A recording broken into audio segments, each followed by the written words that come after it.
সুপ্রিয় বন্ধুরা, আশা করি আপনারা ভালো আছেন, আমিও ভালো আছি।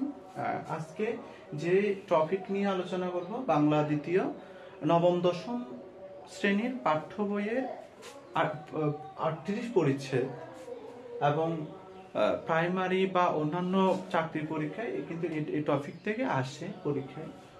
যদিবা আমরা হয়তোবা চিনি যদিবা স্যাট চিহ্ন, যদিবা স্যাট চিহ্নের আবিষ্কারক হচ্ছে ঈশ্বরচন্দ্র বিদ্যাসাগর এবং কত সালে? 1847 সালে।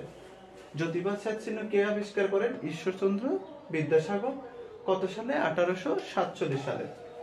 প্রথম কোন কাব্যগ্রন্থে এটি ব্যবহার করা হয়? সেটা হচ্ছে যে বেতাল পঞ্চবিংশতি। বেতাল পঞ্চবিংশতি কাব্যগ্রন্থে, বেতাল পঞ্চবিংশতি কাব্যগ্রন্থে প্রথম এটি ব্যবহার করা হয়। আর যদিবা স্যাট চিহ্ন প্রথম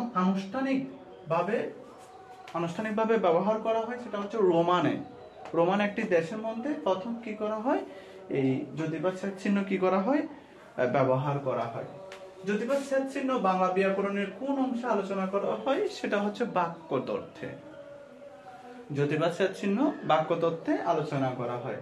মানে আমাদের মনে প্রশ্ন রয়ে গেল যে 1847 সালে যদি যদিবা স্যাট চিহ্ন ঈশ্বরচন্দ্র বিদ্যাসাগর যদি আবিষ্কার করেন, তাহলে এর আগে কি যদিবা স্যাট চিহ্ন ব্যবহার করা হতো না?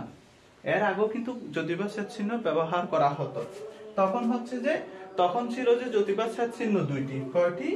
1847 সালের আগে যদিবা স্যাট চিহ্ন আছে কয়টি? দুইটি।